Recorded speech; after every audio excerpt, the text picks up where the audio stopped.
दोस्तों, उत्तर प्रदेश शासन में शीर्ष नेतृत्वकर्ता के द्वारा एक सभा में ये घोषणा की गई कि 10,000 उच्च प्राथमिक विद्यालयों में अनुदेशकों की भर्ती के संदर्भ में अध्याचन उत्तर प्रदेश शिक्षा सेवा चयन आयोग को भेज दिया गया है।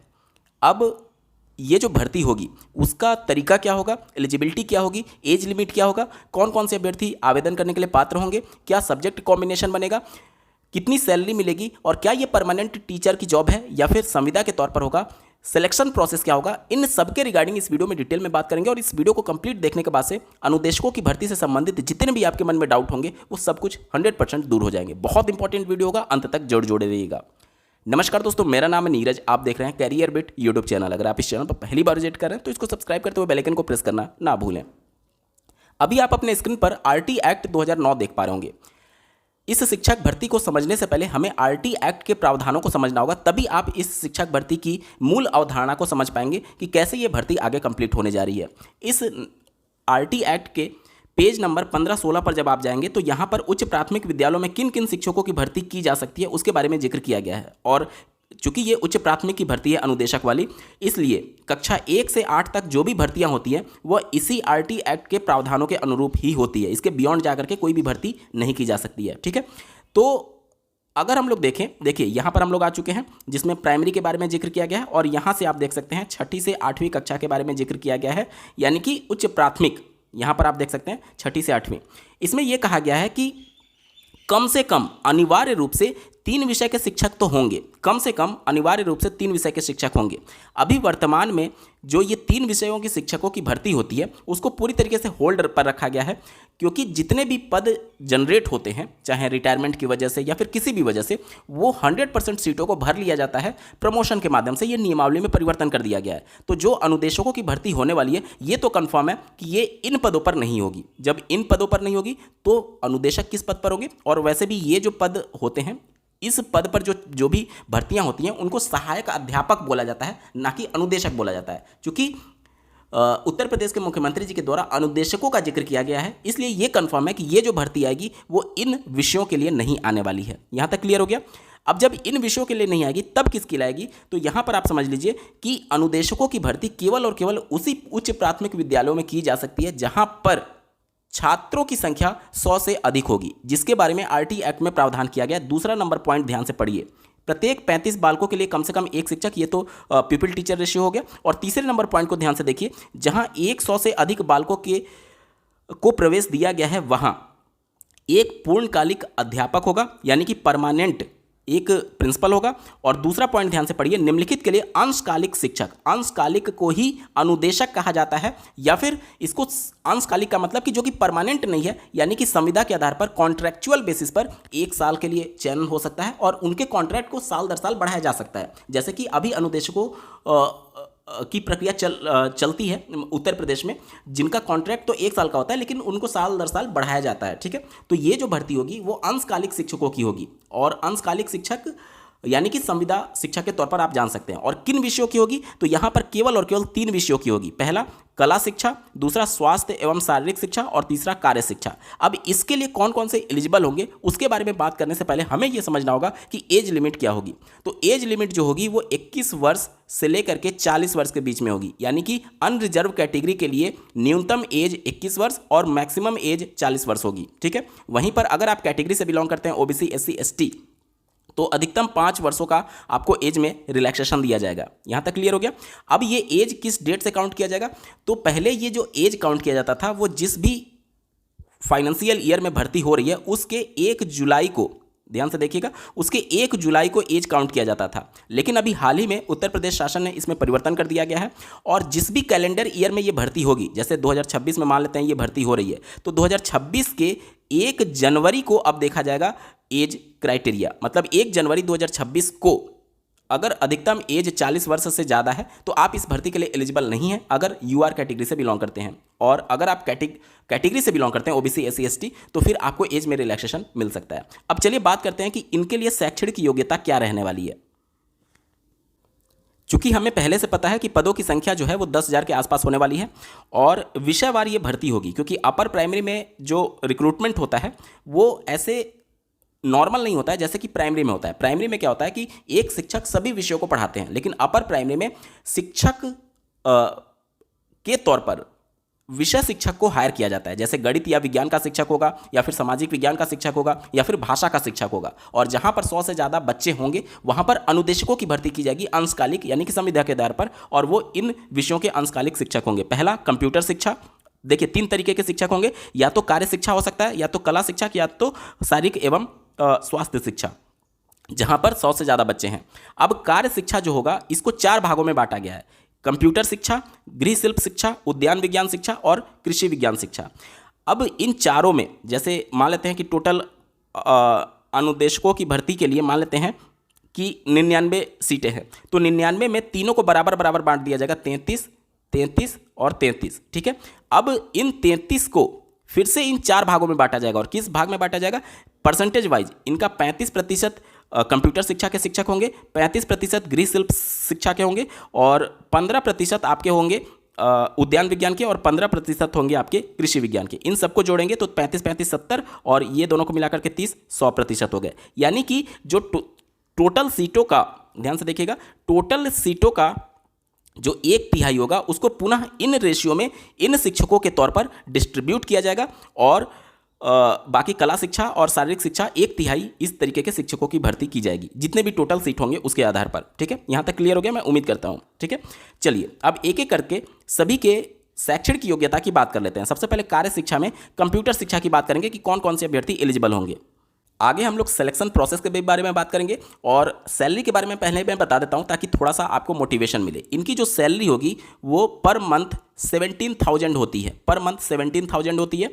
और साथ ही साथ मैं आपको बता दूं कि इनको उत्तर प्रदेश में परिवार सहित जो कैशलेस सुविधा होती है वो भी इनको दिया जाएगा। कैशलेस सुविधा का मतलब कि अगर आपने अनुदेशक के पद पर चयन पा लिया तो उस कंडीशन में मान लेते हैं आपका किसी भी कारण से तबीयत खराब हो गया या फिर कोई बीमारी हो गई, तो अधिकतम जितने भी आपके परिवार में सदस्य होंगे जो कि आपके ऊपर आश्रित हैं उन सबको कैशलेस की सुविधा दी जाएगी हॉस्पिटल्स में, मतलब कि बिना पैसे के आपका इलाज किया जाएगा। इस तरीके से सुविधा आपको प्रदान की जाएगी। ठीक है, तो ये एक मोटिवेशन का आपके लिए जरूरी था, सैलरी के बारे में जानना और ये कैशलेस ट्रीटमेंट के बारे में जानना। ठीक है, अब चलिए शैक्षणिक की योग्यता की बात कर लेते हैं। कंप्यूटर शिक्षा की अगर हम लोग बात करें तो इसमें कौन कौन से कैंडिडेट एलिजिबल होंगे, तो अगर आपने BSc किया हुआ है कंप्यूटर साइंस में तो आप एलिजिबल होंगे, अथवा अगर आपने BCA किया हुआ है बैचलर इन कंप्यूटर एप्लीकेशन तो आप यहां पर एलिजिबल होंगे। ये सब अथवा करके है, या तो ये या तो ये, या अगर आपने डोएक से A लेवल कोर्स किया हुआ है, A लेवल कोर्स किया हुआ है तो फिर आप यहां पर पूरी तरीके से एलिजिबल होंगे। तो 3 तरह की एलिजिबिलिटी यहां पर रखी गई है। डोएक A लेवल प्लस ग्रेजुएशन आपका होना चाहिए, ग्रेजुएशन में कुछ भी आपका हो सकता है। ठीक है, तो यहां पर या तो आपके पास BSc कंप्यूटर साइंस हो, BCA हो, या तो डोएक से A लेवल प्लस ग्रेजुएशन हो, तो आप कंप्यूटर शिक्षा के लिए यहां पर पूरी तरीके से एलिजिबल होंगे। यहां तक क्लियर हो गया। चलिए अब बात कर लेते हैं गृह शिल्प शिक्षा के बारे में।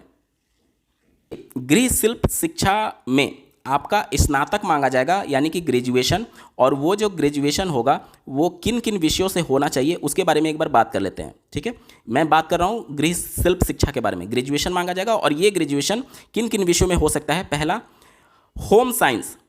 अगर आपका होम साइंस में ग्रेजुएशन है यानी कि गृह विज्ञान में ग्रेजुएशन है तो आप एलिजिबल होंगे, अथवा करके आप समझ लीजिए गृह अर्थशास्त्र यानी कि होम इकोनॉमिक्स। इसमें होम इकोनॉमिक्स में अगर आपका ग्रेजुएशन है तो आप यहां पर एलिजिबल होंगे।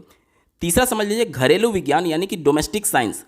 डोमेस्टिक साइंस में अगर आपका ग्रेजुएशन है तो आप यहां पर एलिजिबल हो जाएंगे। और चौथा समझ लीजिए गृह कला यानी कि होम आर्ट।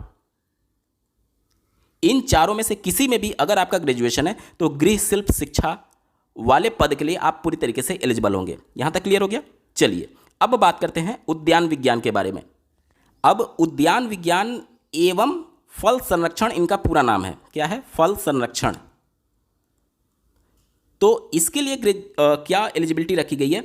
आपका जो ग्रेजुएशन होना चाहिए वो BSc होना चाहिए, और किससे होना चाहिए? एग्रीकल्चर से होना चाहिए। एग्रीकल्चर से आपका BSc होना चाहिए। साथ ही साथ फल संरक्षण में आपका विशेष डिप्लोमा होना चाहिए। फल संरक्षण में क्या होना चाहिए? विशेष डिप्लोमा। ठीक है, तब जाकर के आप यहां पर आवेदन करने के लिए पूरी तरीके से एलिजिबल होंगे। ठीक है, उद्यान विज्ञान आप समझ लिए। अब बात करते हैं कृषि शिक्षा के बारे में। तो कृषि शिक्षा के लिए जो एलिजिबिलिटी है वो बीएससी है, और एग्रीकल्चर से अगर आपका है तो आप कृषि विज्ञान के लिए पूरी तरीके से यहाँ पर एलिजिबल हो जाएंगे। यहाँ तक क्लियर हो गया? मैं उम्मीद करता हूँ कि इन चारों विषयों की एलिजिबिलिटी आपने समझ ली है। अब बात करते हैं कला शिक्षा के बारे में। कला शिक्षा कौन कौन से अभ्यर्थी एलिजिबल होंगे? तो यहाँ पर आपका एलिजिबिलिटी की बात करें तो इंटरमीडिएट यानी 12th में आपका कला विषय होना चाहिए। ठीक है, 12th में आपका कला विषय होना चाहिए, और प्लस 12th में कला तो होना ही चाहिए, साथ ही साथ स्नातक यानी कि ग्रेजुएशन, जो ग्रेजुएशन होगा होना चाहिए। ग्रेजुएशन में जो पहले शासनादेश जारी किया गया था उसमें बीए लिखा गया था। हालांकि अगर आप पहले देखेंगे जैसे प्राइमरी के लिए भर्ती आती थी तो उसमें भी बीए लिखा गया था, लेकिन बाद में उसको संशोधित करके ग्रेजुएशन केवल माना गया, यानी कि बीए को हटा दिया गया। इसमें अगर आपका कॉमर्स है या फिर साइंस है तो भी उसको कंसीडर कर लिया गया था। तो देखना होगा कि जब नोटिफिकेशन जारी होगा तब इन चीज़ों में किस तरीके से चीज़ों को ट्रीट किया जाता है। अभी के हिसाब से आप समझ लीजिए 12th में आपका कला है और प्लस ग्रेजुएशन है, तो आप यहाँ पर एलिजिबल हो जाएंगे। अथवा करके यानी कि या तो ये दोनों हो या ड्राइंग अथवा पेंटिंग के साथ आपका बीए हो। बीए हो किसमें? ड्राइंग और पेंटिंग में, इन दोनों में से किसी में आपका बीए है, ग्रेजुएशन है, तो आप यहाँ पर एलिजिबल हो जाएंगे। या फिर बीए के साथ भारत में विधि द्वारा स्थापित किसी विश्वविद्यालय अथवा मान्यता प्राप्त संस्था द्वारा प्रदत्त कला में विशेष डिप्लोमा अगर आपका है, मतलब कि आपने ग्रेजुएशन किया और प्लस कला में विशेष डिप्लोमा अगर आपने हासिल किया हुआ है किसी भी विश्वविद्यालय से मान्यता प्राप्त जो हो, तो वहाँ पर आप कला शिक्षा के लिए पूरी तरीके से एलिजिबल हो जाएंगे। उम्मीद करता हूँ चीज़ों को आप समझ पा रहे होंगे। अब बच गया शारीरिक शिक्षा एवं स्वास्थ्य शिक्षा के बारे में। तो शारीरिक शिक्षा और स्वास्थ्य शिक्षा की जो योग्यता होगी वो स्नातक होगी, प्लस राज्य सरकार द्वारा मान्यता प्राप्त व्यायाम शिक्षा में डिप्लोमा अथवा भारत में विधि द्वारा स्थापित किसी विश्वविद्यालय द्वारा प्रदत्त व्यायाम शिक्षा में उपाधि या फिर डिप्लोमा अथवा उसके जो समकक्ष होती हैं अन्य योग्यताएं, उन सबको यहाँ पर मान्य माना जाएगा। यानी कि ग्रेजुएशन प्लस जैसे योगा होता है या फिर अगर आपने किसी भी प्रकार की शारीरिक शिक्षा में डिप्लोमा किया हुआ है और ग्रेजुएशन किया हुआ है तो आप इस के लिए पूरी तरीके से एलिजिबल हो जाएंगे। यहाँ तक क्लियर हो गया? चलिए, अब अभी वाली जो भर्ती का नोटिफिकेशन जारी होगा उसमें और ज़्यादा चीज़ें क्लियर होंगी, लेकिन इससे पहले जो अनुदेशकों की भर्ती हुई थी उसमें ये शर्त था कि जिस भी जनपद में आप आवेदन करना चाहते हैं उस जनपद के आप निवासी होने चाहिए। मतलब कि मान लेते हैं कि कोई कैंडिडेट सीतापुर से आवेदन करना चाहता है तो वो सीतापुर का निवासी होना चाहिए। ठीक है, ये महत्वपूर्ण था वहाँ पर। इसके अलावा अगर हम लोग बात करें सिलेक्शन की, तो पिछली बार जो सिलेक्शन हुआ था, चूँकि ये परमानेंट भर्ती नहीं है बल्कि एक कॉन्ट्रैक्चुअल पोस्ट है, अंशकालिक भर्ती है, इस वजह से यहाँ पर रिटन एग्जाम पिछली बार नहीं हुआ था, केवल और केवल मेरिट के बेस पर सिलेक्शन हुआ था। अब ये मेरिट जैसे अभी आप देखेंगे ECCE जिस तरीके से सिलेक्शन मेरिट के बेस पर हो रहा है उसी तरीके से यहाँ पर भी मेरिट के बेस पर सिलेक्शन होता है और इसमें एक कमेटी बनाई जाती है जो कि इस पूरे सिलेक्शन प्रोसेस को देखती है। अब ये चयन समिति में कौन कौन लोग होते हैं? पहला जो होते हैं वो डाइट के प्राचार्य होते हैं। ठीक है, डाइट के प्रिंसिपल पहला, ये इसके अध्यक्ष होते हैं। ठीक है, इस चयन समिति के अध्यक्ष होते हैं। दूसरा जो इनके सदस्य होते हैं वो उस जिले के, जिस जिले में आप आवेदन करेंगे उस जिले के BSA होते हैं और ये इसके सदस्य सचिव होते हैं। क्या होते हैं? सदस्य सचिव। ठीक है, तीसरे सदस्य कौन होते हैं?